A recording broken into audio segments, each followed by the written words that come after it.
En este momento se abre una nueva consulta por la salud y la vida con el doctor Rafael Bonilla Cortés. Bienvenidos. Muy buenos días, queridos amigos. Voy a manifestar algo que el derecho de estar vivo me permite. Desde niño, hace ya muchos años, nunca lo suficientes para poder decir que he vivido en total plenitud y cercano a haber sumado los años y con ello volverme sabio y no haberme perdido en los años y volverme viejo. Yo quiero que ustedes ahora me permitan y quiero que vuelen conmigo, porque el lenguaje que voy a utilizar pertenece a ese lenguaje precioso del sentido común, sí, desarrollado en miles de años a través de la paciencia. El lenguaje, digo, de la medicina china. Usted puede mirar y escuchar todo este programa en YouTube, ingresando como Radio Centro Ecuador 97.7. Y recuerde, el Dr. Bonilla les espera en todas sus redes sociales.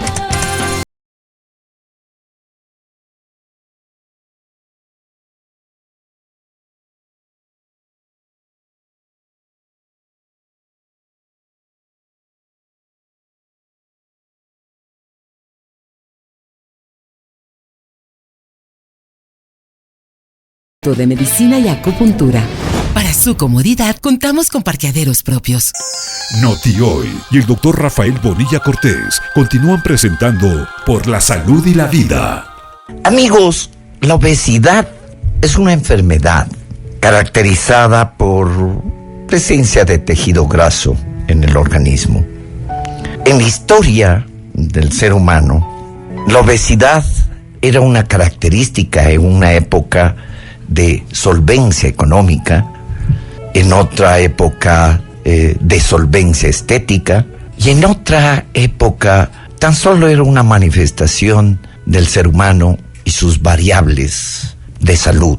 Pero hoy por hoy la obesidad es cada vez más una morbosidad patológica, esto sí, lo tenemos claro, del ser humano. La obesidad, que tiene su grado 1, su grado 2, su grado 3, que es la obesidad mórbida, puede empezar desde el primer mes de nacimiento. La idea que se tenía y que todavía se tiene respecto de que no hay nada más alhaja y más bonito que un niño gordito, pues resulta que eso es un sinsentido médico. Hoy el pediatra se preocupa más de que el niño esté subido de peso a que esté bajo en su peso. Al punto que he encontrado madres que no les agrada el pediatra que viéndole al chico delgado le ha dicho que está muy bien. Y eso obedece a una falta de una política de salud, de una educación en salud, que pueda darse desde el jardín de infantes, que pueda darse, por ejemplo, en esos cursos en donde le enseñan a la parturienta a que cómo llevar, cómo caminar, etcétera, pueda haber esto de fundamentalmente saber cuál es su alimentación y se sepa 10 sobre 10 cuál debe ser la del niño. He manifestado yo que debería, desde el jardín de infantes, haber deberes hacia los niños en la escuela, en el colegio, deberes que esto sí pueda hacerlo con la madre, que pueda hacerlo con el padre, que es esto de cómo alimentarse bien, que es el justo medio en términos de la alimentación, porque ahí estaría muy bien que la madre le dé haciendo el deber a su hijo, porque se aprendería mucho. Yo recuerdo hace muchos años, yo quise desarrollar un programa de salud nacional a través de una rica amistad que tenía yo con el, en ese entonces, ministro de Salud de la China, un querido amigo que falleció unos años después, en donde él quería, siendo yo el primer latinoamericano que había sido becado para estudiar en China, hacer un masterado de acupuntura, y con la amistad y lo que había yo comentado él de cómo era esta Latinoamérica, querida siempre por ese gran país del sol rojo. Y la idea era desarrollar aquello que Mao Zedong, el presidente de la China, había logrado con éxito, que los niños crecieran, se desarrollaran y no murieran y no hubiera una mórbida mortalidad infantil que sobrepasaba el 30%. Estoy hablando de antes de 1949, en donde de 10 que se acostaban en la noche, 3 no se levantaban en la mañana porque literalmente se habían muerto en la noche de hambre, de desnutrición. Y en la China de ese entonces esperaban que de esos 3 muertos, 2 fueran mujeres para secarlas en cal y venderlas como leña. Esa era la situación de la salud en China. Con Mao se desarrolló algunos programas, entre los que estaba este famoso programa de los médicos descalzos, que era el que en todas las poblaciones rurales hubiera gente que esté enterada de cuáles eran los problemas fundamentales por los que el chinito, la persona, se enfermaba y moría, que estos eran patologías gastrointestinales, pulmonares, la desnutrición, fundamentalmente. Y a través de que estos médicos descalzos, que quería decir médicos que no tenían más herramientas que su cabeza, sus manos, su sabiduría y su corazón, pudiera, a través de una parcela de tierra, que aquí era mi idea, no hay una persona, no hay un indígena que no tenga su pedazo de tierra en donde pudiera sembrar ciertas plantas que va a servir para patologías gastrointestinales, la diarrea, por la que hasta ahora se mueren niños en muchas partes del mundo. Y también que pudiera haber plantitas que pudieran ser salvadoras de problemas broncopulmonares.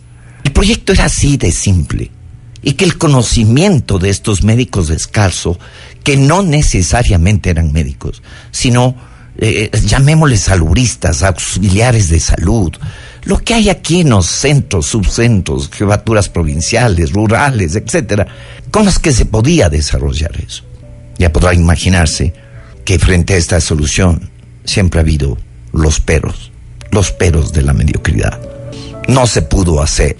Pero amigos, hay algo muy claro en China, y es que es muy difícil ver a un chino o a una china obesos. No existen, simplemente. Que los budas gordos de la suerte, sí, es una creatividad, porque habla del Shen, de este espíritu de fortuna, buena energía. Ese es el budita sentado que vemos. Pero el Buda auténtico era un individuo absolutamente flaco. Y una de las características del personaje chino es ser delgado. Y la segunda, que es más importante, es que usted jamás le puede adivinar la edad.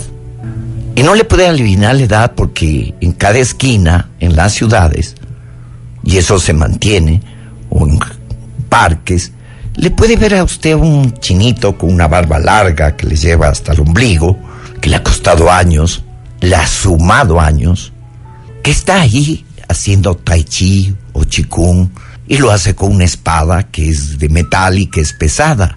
Y usted, por la edad y esas arrugas de sabiduría, que no son arrugas de amargura, usted puede creer que tiene 80, y le puedo asegurar que tiene 20 años más. Usted puede mirar y escuchar todo este programa en YouTube, ingresando como Radio Centro Ecuador 97.7. Y recuerde, el Dr. Bonilla les espera en todas sus redes sociales.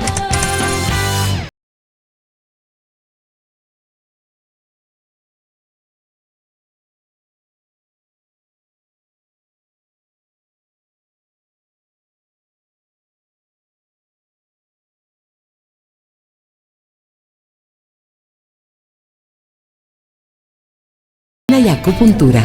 Para su comodidad, contamos con parqueaderos propios. Noti Hoy y el Dr. Rafael Bonilla Cortés continúan presentando Por la Salud y la Vida. Amigos, las causas de la obesidad en el mundo oriental hoy son igual casi que en el mundo occidental: alimentación. Pero en China, y estoy muy al tanto, al chinito gordito ya lo recogen, lo hacen a un lado y ven cuál es la situación de por qué está gordito. En el occidente hablamos mucho de la predisposición hereditaria, que si la madre es gordita, pues el hijo, la hija, tiene predisposición de ser gordito. En China, como no existe eso, estudian, le miran, le individualizan, que es como debe ser la medicina, y advierten en él las razones del por qué no le va a ir bien, que es lo que debe haber en el mundo. Prevención, la medicina preventiva. Acá lo que hacemos, hablando de salud, como los vehículos en carretera, si hay una esquina, hay una curva, no ponemos los letreros de que cuidado el precipicio tenga, ¿no? Ponen abajo de la quebrada, abajo, un centro de salud, para que todo el que caiga, pues le atiendan. En China no, señores. Y así debería ser la salud, en prevención. En China antiguamente, en la población, en la aldea donde había un médico, si el médico era bueno, pues siempre había un farol encendido. Y el pueblo le retribuía con su pago. Si había un enfermo y se debía que no hubo el cuidado adecuado por el médico tenía que mantener a la familia. Imagínense en el mundo occidental lo que sucedería. Y cuando el médico había tenido la culpa de que ese ser humano no enferme y había muerto, no podía encender el farol. Y todo el mundo sabía que él había fallado en términos de su sabiduría. ¿Que hay factores hereditarios? Sí los hay. ¿Que hay factores de actividad física? También los hay. ¿Que hay factores psicológicos? Y en esto me voy a detener un poco. La medicina china le da mucha importancia, en esto es la semiología, a factores emotivos, como es la tristeza, como es la depresión, como es la ansiedad, como es el miedo, como es la ira, y que esto repercuta en el metabolismo del organismo, en saber cómo captar una persona delgada que tiene angustia, de pronto no capta, no recibo el carbohidrato en la forma de otra persona que en cambio tiene miedos. No es lo mismo en la medicina china a una persona gordita que cuestionándole, viéndole los famosos 28 tipos de pulso de la medicina china, que es una persona iracunda y consecuentemente el desorden metabólico que se sucede en esta gran máquina que es el hígado, no va a ser lo mismo que otra persona que tiene angustia y que no come, sino que traga, que no mastica, sino que lo pasa muy rápidamente. Y no va a ser lo mismo en otra persona que es depresiva, que no come carne, pero sí se dedica al azúcar. Mucho se dice, y he oído a psicólogas hablar de que la necesidad de azúcar es falta de afecto. Vaya a ver qué problemas tuvo ella, la psicóloga. Pero el páncreas está ligado, es cierto, con la depresión. Y hay un desorden en la recepción, en la captación de insulina, que les lleva al paciente depresible a buscar más azúcar. Y no es lo mismo otra persona que desde que vivió un impacto emotivo de perder a su disque amor de su vida. Yo he oído muchas personas que dicen, y es cierto, fue mi primer amor de la vida. Y yo lo entiendo, pero el primer amor se lo olvida al segundo o al segundo. Pero hablar del amor de la vida perdido ha repercutido en muchas personas que tengan otro tipo de recepción de la grasa en su organismo. Y se reparte, ya vamos a ver por dónde, en la mujer en unos casos y en el hombre de otras formas. Y vamos a ver que no es lo mismo la obesidad en una persona que vive en miedos, que sin saber es miedosa. El miedo afecta la esfera del riñón. Por eso de, como le he dicho en otros programas, el niño se orina en la oscuridad, se orina en la noche. Y es porque ese niño se ha imbuido de miedo. Es un niño advertido de que va a ser castigado. Es el niño al que le tienen en ascuas. Es el niño que no sabe lo que es el poder de la palabra, de la autoridad. En este caso de la madre. Recordemos que madre solo hay una y justo le toca a uno. Ese niño que vive con miedos va a tener otro tipo de obesidad y va a desarrollar en su adultez otro tipo de trastornos. El niño que es angustiado o la persona que se va llenando de angustia, de ansiedad, es una persona, en el caso del hombre, por ejemplo, que tiende a tener celulitis en el abdomen, jamás en los muslos. Y este varón que tiende a tener celulitis, o el niño que no es tan gordito y sin embargo tiene celulitis en el abdomen, es un niño que tiene angustias. Y claro, crece ese niño, crece este varón, o crece la niña que vive deprimida porque en sus 15 años perdió al primer amor de su vida o al amor de su vida y está absolutamente convencida.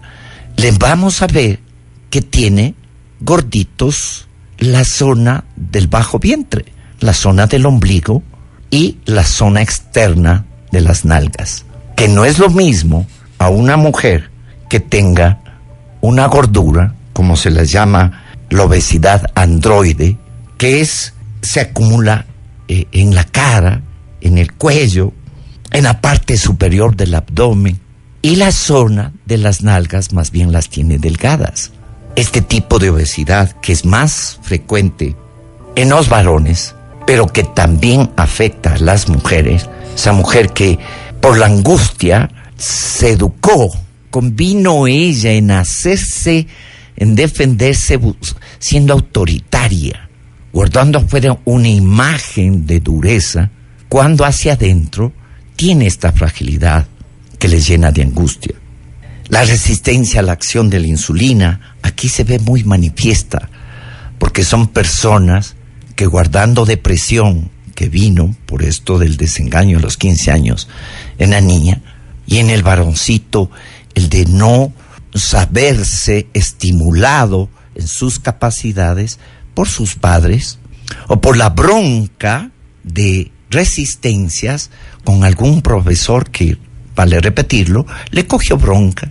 Todas estas manifestaciones la he podido ver yo durante muchos años, y de ahí que he podido desarrollar una serie de formas de tratar la obesidad. Ya se podrán imaginar, en cada caso, en una forma muy particular. Si a eso añadimos que hoy por hoy existe una serie de elementos nutricionales, biológicos, la medicina ortomolecular, el uso de aminoácidos, el uso de minerales, el uso de medicina biológica, el uso de la medicina homeopática, que tiene su valor, señores. Por ahí vi un programa de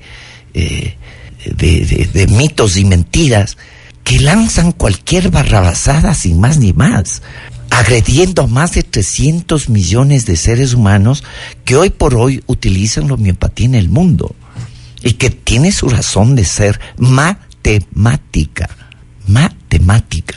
Basta decir que a una persona le pueden poner una gotita de un veneno, como se hacía en la época medieval, por ejemplo, o de la Inquisición, y la persona se moría en 3 minutos, o en 5, o en 3 o 4, o en 2 semanas. Muy poco se conoce del ser humano, y mucho menos se conoce de la individualidad del ser humano en respuesta a lo que es su escenario de vida individual. Usted puede mirar y escuchar todo este programa en YouTube, ingresando como Radio Centro Ecuador 97.7. Y recuerde, el Dr. Bonilla les espera en todas sus redes sociales.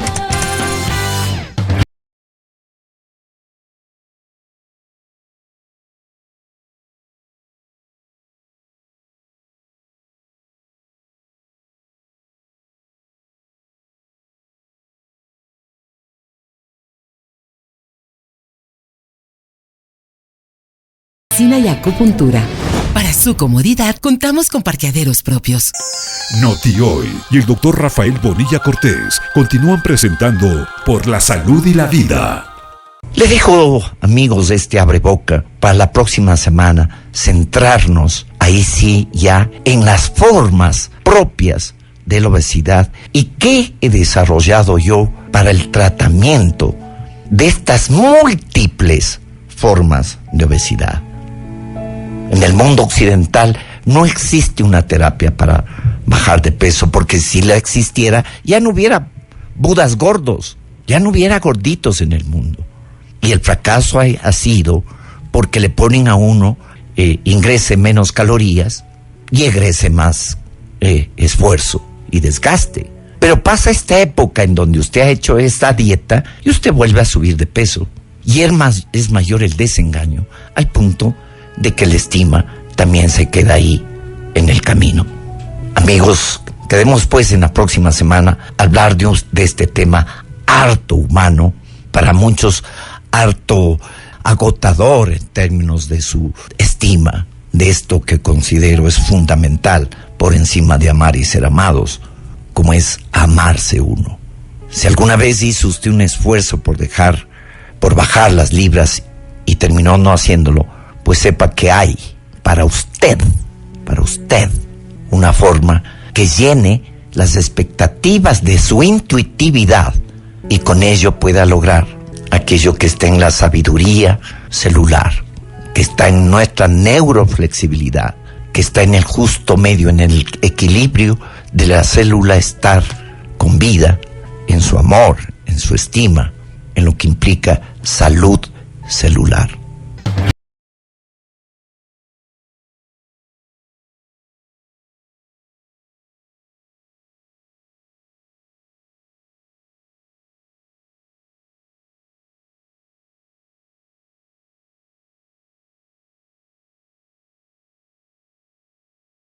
Medicina y acupuntura.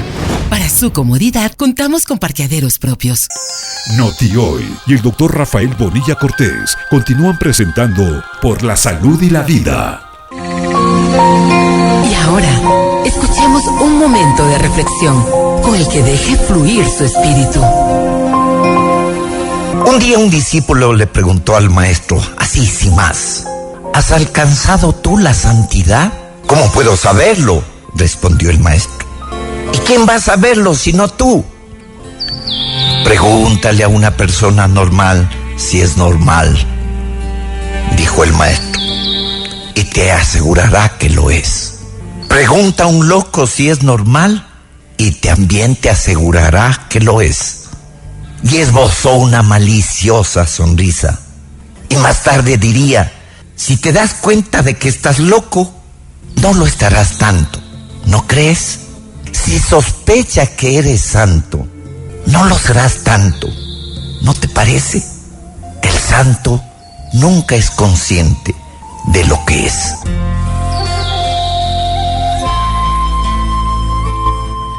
Hermoso. Amigos, he dejado de lado eso de la obesidad burocrática. La conocemos bastante, la hemos sufrido, la estamos sufriendo y al parecer quieren aumentarla más. Buen fin de semana. Noti Hoy presentó Por la Salud y la Vida con el doctor Rafael Bonilla Cortés. Hasta la próxima cita.